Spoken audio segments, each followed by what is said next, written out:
Hello everybody and welcome back. I am KRX and we are continuing on with this tutorial series for Europa Universalis 4. We're playing as Brandenburg. The year is 1468. We have all of the DLCs active, and if you guys are somehow joining this episode out of order, there is a playlist link down below that'll get you to episode 1 so that you can catch the episodes in order. As we're building up, we're layering the information, the context on top of itself as best as we can. Although I gotta say, this tutorial has been a little bit all over the place. It's been relatively repetitive and simple because Brandenburg kind of is able to kind of play that way at the start. I mean, we've been focusing on some of our missions and stuff here as best as we can, but it's been a little bit tricky due to some aspects with Poland specifically. We didn't necessarily have ambitions to become the Emperor of the HRE, but that's what we ended up doing. It looks like at the moment we still have the majority of the electorate are voting for us. In fact, Maine's actually close to voting for us. They're at -11 right now. They need to be positive to vote for us. Whereas the Palatinate's actually kind of close to not voting for us. Palatinate won't ally us because we're rivaled to Saxony. We have an extra relationship slot. So we could get a new alliance. We could actually ally Maine's if we really wanted to shore up the vote here. If we allied Maine's, they would certainly vote for us in the election. We could look for like a stronger country if we wanted to. Switzerland doesn't look too weak. Bavaria's rivaled us, but they're kind of beefy looking. Bohemia doesn't like us. Heck, we could look outside. We could look at France. France plus us against Burgundy? Holy cow. It's an interesting idea. England? Let's get France. Yeah, what the heck? Let's ally France. Well, actually, wait a second. One thing we wanted to do is, do we have a relationship with Brunswick? No, we don't. It's going to be incredibly difficult to do, actually, right? Because they are hostile with us. Their opinion is quite negative of us. Now the thing is, if we can get them above negative value opinion of us, we can get them to go positive. But one of the things we noticed last time that we were talking about is there's disputed succession. Brunswick doesn't have an heir, and they're a pretty large country here right next to us. So it's possible that we could put our dynasty on their throne and maybe personal union them and take them over through bloodlines and royal marriages and dynasty play and stuff. They also have very low prestige, which helps in acquiring them through that diplomatic means. But in order to even have a shot at that, we have to royal marry them.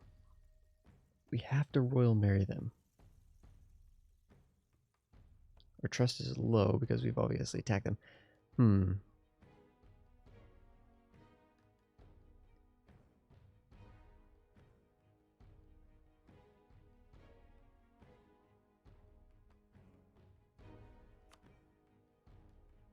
Now, one of the ways that you could try to boost opinion, so Brunswick doesn't like, this is something we haven't done yet.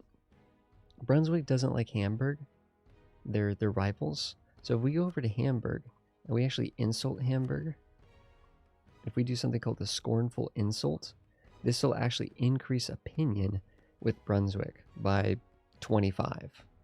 It makes Hamburg hate us though. -100 for Hamburg. We also have to spend prestige to pull this off, but it would make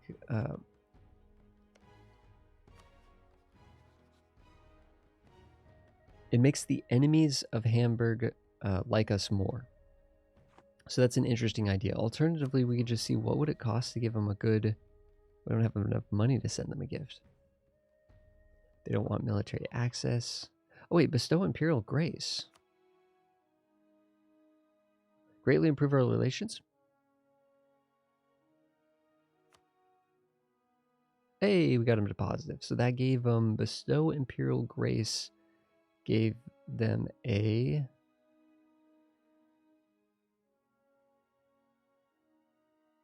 What did that give them? 41 for improved relations. Oh, improved imperial relations plus 41. That's what it did. So it was plus 41. That's an odd number. I thought that would have been a rounded number somehow. Let's actually look around a little bit and see if there's anyone that doesn't like us that's Because we could also, there's a map mode. I don't know if we might have looked at this map mode. We didn't explicitly talk about it. There's a coalition map mode. So we can see this red here is people kind of brewing a little bit at our aggressiveness. So we might need to kind of go around here and find some peeps that don't like us and see if we can butter them just a bit. Like Oldenburg doesn't really like us too much, but we could probably send them a diplomat, make them a little happier. We could double check any of our alliances by going to our diplomatic tab and making sure they like us. Okay, Austria likes us. Saxony likes us. That's Austria, that's Poland. Is that it? Oh no, Cologne. Cologne is very close to not even existing here, to be honest. They're very small. I think they've lost a bit of their land. But okay. Let's just get these lazy diplomats doing something. We have claims on permanent claims over here. We could get a claim on Lübeck. We could also get a claim on Denmark. This province here is actually technically HRE land. It's owned by Denmark, and we could see that in the HRE map mode, right? So this is land that Denmark controls that really should belong to, that'd be kind of a tough war, I think. Although they're only allied to East Frisia and Oldenburg, they have very weak allies. Sweden and Norway are junior partners, so Sweden and Norway are controlled by Denmark. However, Sweden's liberty desire is 43%, so if we can, that's actually close to Sweden actually wanting to rebel against Denmark. Yeah, let's build a spy network in Denmark. Now that we've touched the sea here, we could easily move up here and sort of attack. I'm sure there's a term for this chunk of land here that is part of Denmark, but the part that's attached to Europe. I'm sure there's a name for this entire section of Denmark. Anyways, but we'll be able to easily get up here. We won't be able to get to their capital because they'll definitely have naval superiority over us. I can only imagine. Well, yeah, we could look out here and see some of these people are kind of on the edge of not liking us.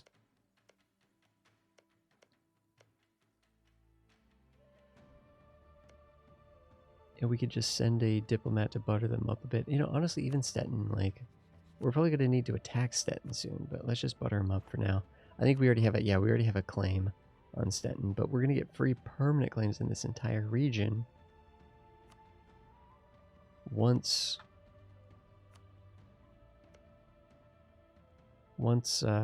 we take this province from Poland, which I don't know exactly how we're going to be able to do that, to be honest. Looks like we have loans right now. We have a couple loans. They are low interest loans, though. Low interest loans that we took out with the estates. We took them out with the in debt to the burghers. So that's going to be taken care of itself. We do have a mission to build a marketplace in Berlin. Okay, so we need to remember to do that. But the loans, yeah, we got loans. We have some unrest. Looks like none of it's 10% still, so it's got a long way to go. Nothing to worry about there.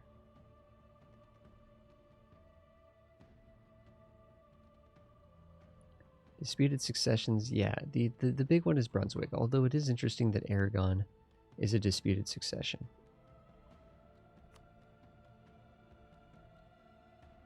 Aragon has the personal union over Navarra. Castile might ultimately get the personal union over... Oh, yeah, Castile and Aragon... Castile likes Aragon? Oh, sorry. Aragon likes Castile, but Castile doesn't really like Aragon. Castilian opinion of Aragon is only 18, so it's not terrible, but it's not great. We'll see what happens down there. That's a little too far away for us to care about. Okay, let's roll. We're drilling our troops. It would be nice if we were making more money. We're only making about 0.8 ducats a month. What are our merchants up to? We haven't looked at that for a while. This is where we collect. Now, if we had more money, we could invest in these trade centers here and upgrade them to level 2. So in the building tabs here, you can see that the Emporium can be leveled up, but it costs 200 gold. So it's expensive, but it does maximize these special provinces of trade. But we did end up getting the one from Magdeburg, which is great, because that was one of our early goals. We're starting to get a decent amount of land up in the Lübeck trade node up here, and that can be a very profitable one as well. English Channel is quite valuable too. 7% we're pushing it this way, huh?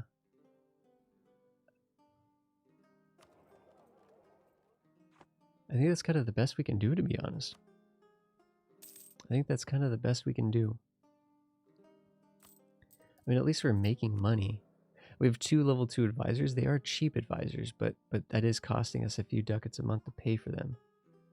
Also, we're, drilling the army. So that costs money. Otherwise, as an alternative to that is we could just lower army maintenance and save about 3 ducats a month that way. I'm not going to lie, and I don't know why our economy is not better than it is. Also, the autonomy is going to be continually trending downwards, 0.2 per month. So the provinces that we've conquered in war will continue to trend down to 0. Like, we look at some of these older ones down to 5% now. 5% here, quite a bit lower than 42%, right? So this province is contributing a lot more of its actual development to our income, yearly income, whether it's production income or tax income, or even manpower income, right? We have tons of manpower. I would like to get a bigger army because the more powerful that we are, the more sort of authority we have as the emperor, which is really good. Actually, we could take... Wait a second. Can we take ducats from Poland with favors? This year, June 16th. Poland doesn't have 81 ducats. 81 ducats? I was expecting hundreds and hundreds of ducats. Poland, what the heck? You got this big country over here. What's the dealio, man?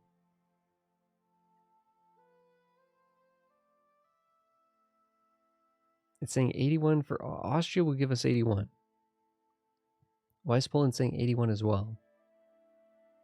Okay, let's go into the ledger. Let's go into the ledger. I'm not going to lie, guys. Have we looked at the ledger yet for Brandenburg? Ledger is something that usually you have to teach very early on. But the interesting thing about Brandenburg is, like, if I wanted to attack these guys, I could just see how many troops they have. I don't have to go to the ledger to figure this out. But let's say I wanted to attack Bohemia. How many troops does Bohemia have? Guys, have we not talked about the ledger yet? We had to have talked about the ledger, right? The ledger is amazing, though. The main thing I do in the ledger is I go and compare armies. Right? So, whoops. So the main thing I do in the ledger is I go here to military, and I go to armies. And then you can just sort by force limit and see some of the largest potential armies in the world. You can see France and the Ottomans, some of the largest armies in the world potential. France only has 24,000 troops, though. We have 24,000 troops with 47 potential. 47,000. The Ottomans have actually built up to their entire force limit capacity.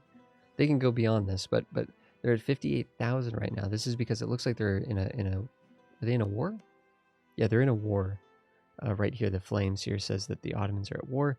So usually at war, the countries will try to build up to their force limit in order to have the biggest. In fact, you can see 23,000 of them are actually mercenaries, which is quite expensive. But the Ottomans are a big, powerful country, so they can have a big army and they can fund it as well. Poland down here with 28,000, they have a bigger army than us. They have very little manpower, though. We have 53,000 manpower in the tank, which is nuts. In fact, we have the most manpower of anyone in the world. That's because our manpower is being contributed by the strength of the HRE. So because we're the emperor, our manpower pool is much higher because we essentially recruit from, I guess, the entirety of the HRE, I guess, somewhat supports our army. And we replenish our army from all members of the HRE, I guess, is the thematics there. Anyways, what am I wanted to go to country, though. I wanted to see, or is it economy?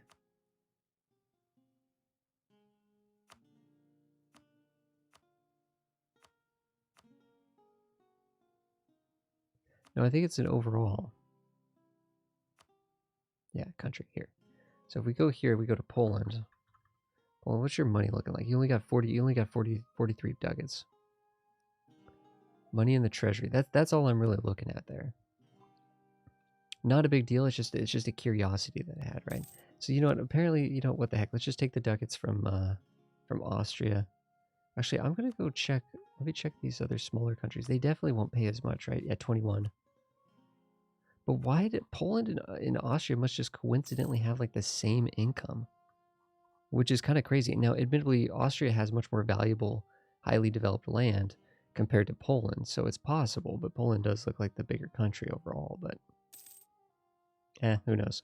We made a little bit of money from that. That's the point. And we could use that money to build a marketplace, because we had a mission to build a marketplace. So we need to build a marketplace in Berlin, which is an important center of trade, so that's going to be a neat thing. So we just went over to the production interface, we went to buildings, we found the marketplace, increased local trade power by 50%. Typically, I don't usually build a lot of marketplaces, but for a mission, we might as well. These churches can be very valuable though, right? So 0.12 ducats, 0.10 ducats per month. This is monthly income increase for these buildings placed in these areas. So usually anything over 0.1 is pretty good. It's pretty good for a temple. But temples increase the taxation value of the province.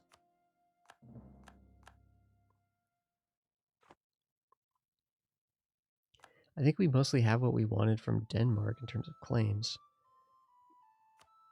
Could pull that back. You know what? I might just automate.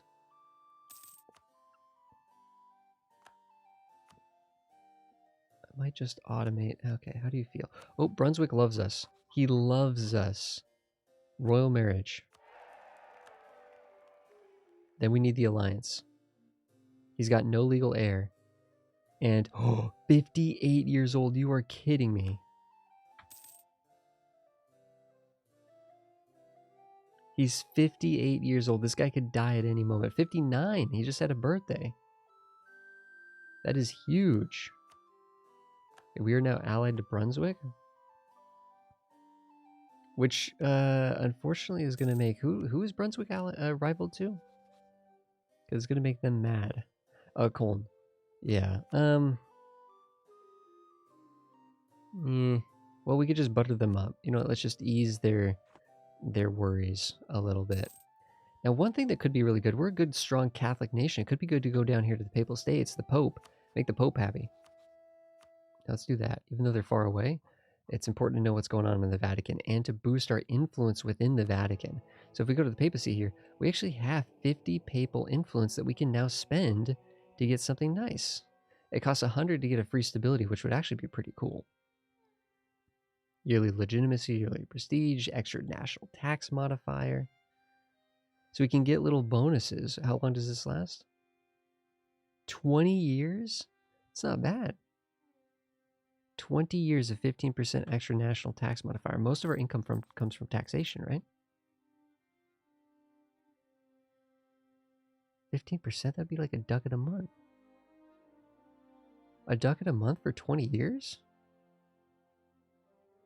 12, 24, 240. So it's like so basically hitting this button is like getting 240 gold. Maybe, well, more, because our tax income will only go up over the next 20 years. It's like getting 300 gold. That's not bad. That's not bad. Or we could save it for the stability. You know, what the heck? Let's do it. Let's spend it on the levy church tax.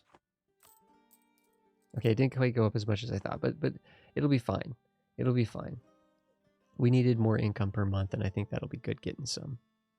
So that'll continue to build up. We'll get more papal influence. In fact, we get papal influence per year based on how much the Pope likes us. So if the Pope likes us more, then that'll be really good. This is flashing at us. The Holy Roman Empire, this thing is flashing at us down there. Very subtle, but it's saying we can enact our first reform. Reform the empire to a more centralized model. The empire provinces get minus 5% construction cost, which would have been nice before we built the marketplace. Let's build this. Booyah. We have reformed. And then the next one's really cool because it gives the emperor an extra diplomat and an extra diplomatic reputation, which is very powerful. So there's a lot of benefits here. Holy cow, the emperor gets plus 21 yearly tax income, which is really nice. So some of these are very, very powerful. And then eventually you can actually choose to more specialize in decentralization or centralization. And then these can lead to incredibly powerful things as you continue to either centralize or decentralize. Strengthen but decentralize. Uh-oh, we're going to be losing money here. Or we're rooting out this corruption. So we just got corruption from an event. We're just going to have to buy that down. It's going to take a few months. I don't really want to take a loan out, but we do need to get that purchase down. In terms of the next war that we might go for, this guy has no legal heir. Can't claim throne. How do we put our own person on his throne?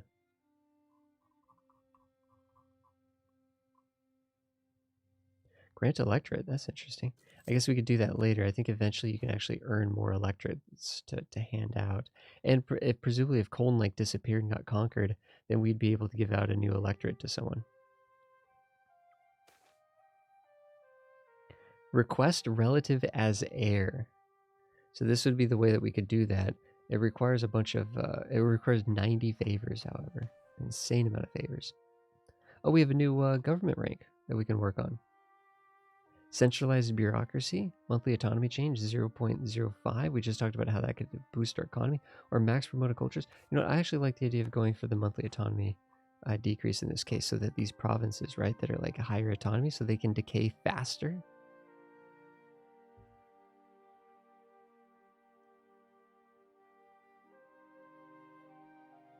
Is 0.25.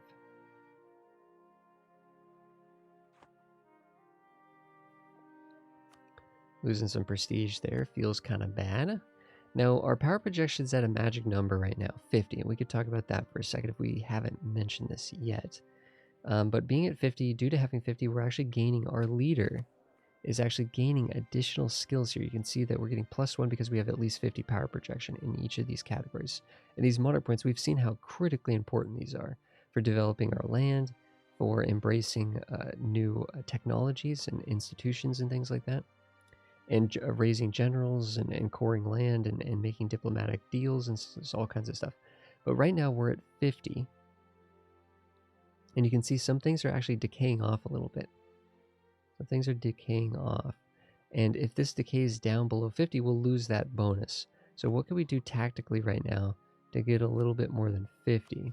Let's go look at our rivals, because a lot of our power projection comes from doing things with rivals. Bohemia is a rival of ours. Ooh, so is Brandenburg. Let's go over to Brandenburg and send them a little insult. Because if you insult your rivals, scornfully insult, we will gain 10 power projection. So that'll put us up to 60, which will give us a little bit more of a buffer there. It'll make Denmark like us. It'll make England like us. It'll make France like us. Because nobody likes Burgundy. And we were saying Burgundy for like the first 3 episodes of this series recording. We were constantly calling ourselves Burgundy. We need to remove Burgundy. In fact, it'd be great if we could actually go to war with Burgundy. There's a number of reasons why that could be very beneficial to us. Because we remember, like, a lot of the Burgundy land actually is HRE land. So it'd be nice to bring this back into the empire. In fact, if we go down to the Holy Roman tab again and we go to our imperial authority gains, we can see that one of the reasons why the imperial authority isn't going up at a faster rate is because there's 16 provinces in the empire that are under the control of non-empire states. States from outside the empire. We're actually having a little bit of a vote issue over here. It looks like a little bit. New icon just showed up. Can purchase an ability. Okay. The Age of Discovery. So we've worked on a few things like humiliating our rivals. We've talked a little bit about these age bonuses. Wait, that's not finished yet? Hello? Oh, this is almost done. This is literally almost done. When this is done, this one will finish. Embrace the Renaissance. We need all of our province to embrace it. Have a large city. This is a very easy one. We might want to develop up Berlin to get this done. In fact, if you get 3 of these done, you can enact a golden age. However, you can only enact a golden age once per game, not once per age, which I think is kind of a bummer, because it'd be fun if like you had the opportunity to get one per age and you would race up to these. You'd have to, these are incredibly powerful. I think they last for 50 years. You'd probably have to make them shorter and let you repeat use them. I think that'd be a nice change. Anyways, point of the story is you could do a golden age. You could see amazing benefits to military and economic benefits there when you're in your golden age. which isn't something I usually rush into. I usually use this later in the game anyways.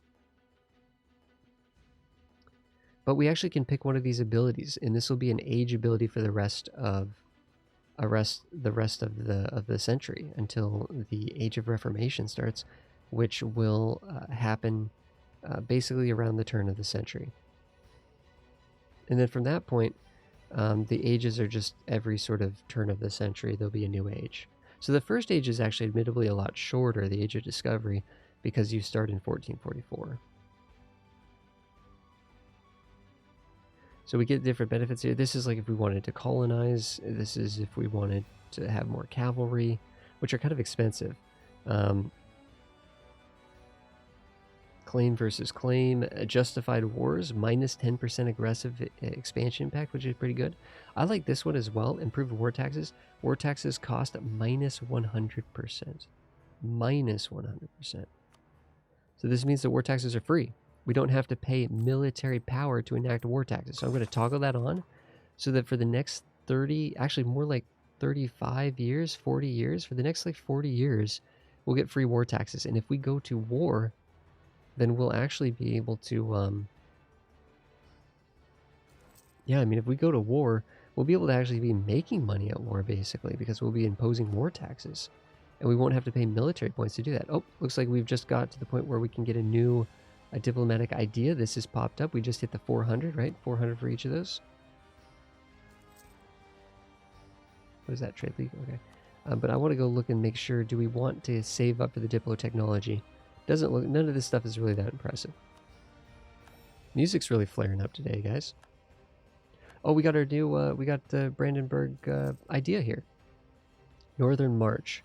Infantry combat ability plus 10%. It's pretty powerful. So our troops are going to be a lot stronger now. Toe-to-toe, our troops are just better troops than other troops from other countries. Benign diplomats is going to be amazing, though. That improved relationship stat we talked about in the last couple episodes, that's going to be so nice. That's going to be so nice. Immoral prices. Force the merchants to lower their prices. Well, the merchants do really like us right now. Probably because we built them the... did we finish building the marketplace? Yeah, the marketplace is built and we finished that objective. Peasants will rise up and the merchants will like us more. We could pay some money. We don't really have the money to pay. No, let's not gouge. Let's just have the merchants knock them back a peg, basically.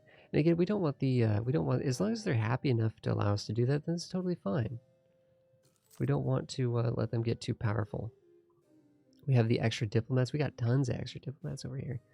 What we could do is we could just say neighboring countries. We could assign... we saw that this guy... Was this guy the one not voting for us?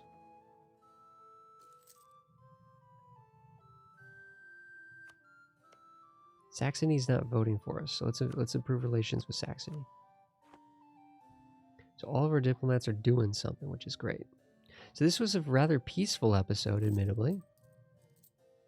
We still have loans. Now we did build that that marketplace. Oh no, we lost one of our generals. We're gonna have to get a new general. We'll do that in the next episode, guys. Thanks everybody for being here. Really appreciate you guys. I think the next episode we'll try to, I don't know, do we do a little bit more of a complicated war against like Denmark or something maybe to get back that province for the HRE? That could be kind of nice. Could be kind of interesting. Or do we attack, oh, maybe, I don't know, maybe maybe Burgundy. Burgundy promised France land? That would be interesting. We'll have to see. Burgundy would be an interesting war, and that would definitely strengthen the HRE. It wouldn't necessarily get us further along. However, we're kind of waiting for aggressive expansion to burn off because everybody thinks of us as a warmonger right now in our area. We're kind of been a bully lately. And then we're also kind of hoping that maybe we'll be able to actually seize the throne. Maybe we'll be able to seize the throne of Brunswick here. Although they no longer have a disputed succession. What's the dealio here? 60 years old, though. That's the same dynasty. What the heck? That's not what I asked for.